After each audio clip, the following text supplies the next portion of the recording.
नमस्कार, सत श्री अकाल, अस्सलाम वालेकुम। कैसे हैं जनाब? जब आपके वीडियोस इरेज कर दिए जाते हैं, ये कहानी बाद में बताऊंगा, तो आपका एल्गोरिथम में बहुत जबरदस्त नुकसान होता है, तो आपके व्यूज में भी जबरदस्त नुकसान होता है। लेकिन हम जिद्दी आदमी हैं, बस आप लोगों से इतना कह सकते हैं, कमेंट करते रहिए, ट्रैक्शन देते रहिए और व्यूज देते रहिए, तो 3-4 महीने में फिर से रिकवरी हो जाएगी। तो अब दूसरे वीडियो में बात होगी बिहार की। बिहार से साथियों, जो 3-4 महीने पहले माहौल बन रहा था कि नीतीश कुमार अपनी पारी खेल चुके हैं, नीतीश कुमार के जाने का वक्त आ गया है यार, उससे आंकड़े बिल्कुल अलग सामने आ रहे हैं। जो आपका प्री पोल था, ये करीबन 7-8 दिन पहले आने शुरू हो गए थे, पर मैंने उस पर वीडियो नहीं बनाया। क्यों नहीं बनाया? क्योंकि जब प्री पोल के नतीजे आने शुरू हुए तो थोड़ा सा आश्चर्य मुझे भी हुआ। तो मैंने जिस भी बंदे को टीवी पे वहां से रिपोर्टिंग करते हुए देखा, जितनों को भी मैं जानता था, 3-4 को कर तो बहुत रहे थे, उनको मैंने फोन करने शुरू करे। मैंने कहा यार ऑफ द कैमरा बताओ भाई चल क्या रहा है। तो जब मेरा 4-5 दिन में ये पर्सनल सर्वे पूरा हो गया, और मैं रिक्वेस्ट करता हूं जो लोग बिहार से हैं, अगर वो फेसबुक पे देख रहे हैं तो बड़ा ऑनेस्ट ओपिनियन इनबॉक्स दें, या यूट्यूब पे जो बिहार से हैं वो ऑनेस्ट अपना ओपिनियन दें। खामखा अगर आप बिहार से नहीं हैं तो ऐसा ना कहिए कि मैं भी बिहार से हूं और आप कोई कमेंट कर दें किसी भी पार्टी के फेवर में, तो सर्वे में मजा नहीं आएगा। और आप मुझे इनबॉक्स भी लिख के बताइए। तो जब मेरी 4-5 लोगों से बात हुई, पत्रकारों से, उन्होंने कहा भाई नीतीश तो वापस आ रहा है। तो अभी मैंने कहा भाई ये बताओ, ये जो सर्वे आए हैं प्री पोल, जिसमें सिवाय एक के सब बड़ी आसानी से जीत दिखा रहे हैं नीतीश की, ये सही है? कहने के भैया बिल्कुल सही है। 20 साल पहले का इतिहास जिन लोगों को आरजेडी का याद है, वो अभी भी लालू यादव को एक्टिव देख रहे हैं, तेजस्वी को देख रहे हैं, तेजस्वी के भाई को देख रहे हैं, और भैया उनमें हिम्मत नहीं पैदा हो रही कि फिर से आरजेडी को एक बड़ा बहुमत देने की। और जैसा चुनाव आरजेडी ने पहले लड़ा था MY फैक्टर पर, हां वो फैक्टर अभी भी जिंदा रहेगा, उसमें कोई भी हेर फेर हो सकता है। पिछला चुनाव भी तेजस्वी ने अच्छा लड़ा था, वो आप स्क्रैप करके आप ऊपर आ सकते हैं या नीचे जा सकते हैं, वो अलग बात है, इतनी जल्दी प्रिडिक्शन नहीं हो सकता। लेकिन प्रथम दृष्टिया एनडीए वापस आ रही है और धूम से वापस आ रही है। जहां तक सर्वे ये बता रहे हैं कि नीतीश का as the chief minister also, Nitish अभी भी सबसे बड़ी प्रिफर्ड चॉइस है। सो अब जब मैंने लोगों से बात कर ली ऑफ द कैमरा, अभी मैंने पत्रकारों से की है 4-5 से, तो ये प्रेजेंटेशन मैं आपके सामने रख रहा हूं कि जहां पर पूरी यात्रा निकल गई, राहुल गांधी ने एड़ी चोटी का जोर लगा दिया, वोट अधिकार यात्रा।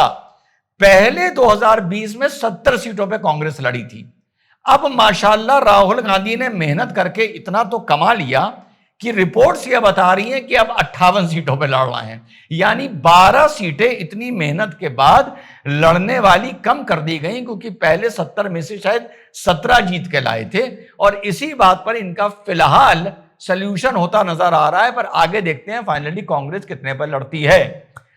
SIR की मैंने बात पूछी, उन्होंने कहा SIR का धरातल पर मेरे भाई अब कोई असर नहीं है। 7.9 करोड़ वोटरों से शुरू हुआ था, 65 लाख वोटर काटे गए जिनको चैलेंज हुए। फाइनल लिस्ट आने के बाद 3.66 वोटर्स और काटे गए। अब सुप्रीम कोर्ट थोड़ा सा इलेक्शन कमीशन से सफाई मांग रहा है कि जो आपने 21 लाख, लगभग 21.5 लाख नए एडेड वोटर्स दिखाए हैं, ये उन 65 लाख में से नए एडेड हैं या कोई अलग से नए ऐड हुए हैं फॉर्म 30 से, फॉर्म 6 से? तो ये एक क्लैरिफिकेशन इलेक्शन कमीशन से मांगा गया है। तो SIR का धरातल पर कोई असर नहीं है। अभी अभी तेजस्वी ने एक डिक्लेरेशन किया कि 20 दिन के अंदर एक अध्यादेश आ जाएगा कि 2 साल के अंदर बिहार में हर घर में सरकारी नौकरी होगी, हर घर में। उधर इससे पहले सितंबर में ही मुख्यमंत्री महिला योजना जो लॉन्च करी गई है, जिसमें 25 लाख महिलाओं को 10,000 रुपए महीना दिया जा रहा है, पत्रकार बंधु बता रहे हैं कि धरातल पर उसका असर भी बड़ा मजबूत नजर आ रहा है। लेकिन मेन चीज यह है कि MY को अगर छोड़ दें, उसके अलावा जो बाकी वहां का पिछड़ा वर्ग, अति पिछड़ा वर्ग वगैरह वगैरह है, दलित वर्ग, वो फिलहाल महागठबंधन के साथ जाने को तैयार नहीं है और वो NDA में ही खुश है। ऑपरेशन सिंदूर का भी असर पड़ रहा है, मोदी जी का व्यक्तिगत असर बिहार के चुनाव में नजर आना शुरू हो गया है। एंड सरप्राइजिंग ऑफ ऑल कि Nitish still holds the same position as a liked chief minister जो उससे पहले था। तो यह बहुत बड़ी खबर है। फिर बात आई, मैंने पूछा कि भैया जरा जन स्वराज पार्टी के बारे में बताओ। तो जन स्वराज पार्टी के बारे में उनका जो ऑब्जर्वेशन था कि ये लगभग ये कि नहीं कह सकते कि ये किसको ज्यादा नुकसान पहुंचाएगा, किसको ज्यादा पहुंचाएगा, पर कहा नहीं यार अगर ज्यादा मान लो तो किसको ज्यादा पहुंचाएगा। तो उन्होंने कहा कि जो 51 सीटें इन्होंने अभी डिक्लेयर करी हैं, जिस तरह के प्रत्याशी उसमें लेके आ रहे हैं, रिटायर्ड ऑफिसर्स हैं, रिटायर्ड जज हैं, रिटायर्ड बैंकर्स हैं, कुछ टीचर्स हैं वगैरह वगैरह, तो ये सब लोग नॉन पॉलिटिकल हैं। तो ये भी हो सकता है कि ऐसा एक मंच क्रिएट होता है जो शुरू में सोशल मीडिया के चलते जिसको लाइमलाइट ज्यादा मिलती है, लेकिन एंड में ये वोट कन्वर्ट नहीं कर पाता।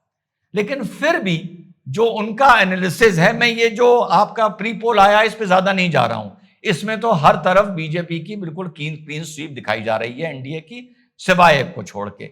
फिर भी उन्होंने कहा 5 से 8% वोट पहली बार में इनको मिल सकता है प्रशांत किशोर को। तो साथियों, अगर बिहार के चुनाव को मैं सेमीफाइनल नहीं मानूंगा, बिहार के चुनाव को मैं क्वार्टर फाइनल मानूंगा, क्वार्टर के बाद यूपी के चुनाव को मैं सेमीफाइनल मानूंगा, उसके बाद 2029 में फाइनल होगा। अब क्वार्टर फाइनल में मेरे हिसाब से जो भी सर्वे आ रहे हैं वो अलग हो गया, जो सब एनडीए को जीत दिखा रहे हैं। जो 3-4 पत्रकार बंधुओं ने ऑफ द रिकॉर्ड मुझसे बात करी, वो भी कह रहे हैं कि भैया इस टाइम लोग ये चाह नहीं रहे कि वो MY फैक्टर चाह रहा है, उसके अलावा लोग नहीं चाह रहे कि वो दौर हमें फिर से देखने को मिले। पुराने लोग तो बिल्कुल भी वोट देने में इंटरेस्टेड नहीं है। तीसरी बार दोहरा दूं, MY से बाहर आकर, और सिर्फ MY से काम चलेगा नहीं। जो चार मीनारा का है उससे मुझे कोई ऐसी उम्मीद नहीं है कि वो बहुत बड़े कोई मुस्लिम वोट काट लेगा। वो सिर्फ घूम घूम के बकवास करता है, वोट उसको कहीं नहीं मिलता है। बिहार में शायद 1-2 सीट वो 1 या 2 सीट वो जीत के ले आए। तो कुल मिला के जो 20 साल की एंटी इनकम्बेंसी है नीतीश को लेकर, ये क्या रंग दिखाती है चुनाव के आखिर आते आते, ये साथियों देखना होगा। लेकिन फिलहाल मैं ऑनेस्टली बता दूं, आज से 1-1.5-2 महीना पहले मुझे यह स्पष्ट लग रहा था कि इस बार महागठबंधन बिहार का चुनाव स्वीप करेगा। लेकिन जो प्री पोल आए हैं और जो मेरी पत्रकार बंधुओं से बात हुई है, उन्होंने कहा है रिजवान भाई बिल्कुल ऐसा नहीं है, अगर कुछ होगा तो बड़ी कांटे की टक्कर होगी, और जरा 2-3% इधर हुआ तो वापस एनडीए यहां पर बिहार में साथियों सरकार बनाने जा रही है। और बिहार में सरकार बनना का बहुत बड़ा असर हमें यूपी में देखने को मिलेगा। मायावती जो पहला मैंने वीडियो बनाया था, उनकी एंट्रेंस पे देखने को मिलेगा। बिहार में अति पिछड़ा वर्ग ने और दलित वर्ग ने किसको वोट दिया, इस पर भी नजर गड़ा के रखनी पड़ेगी।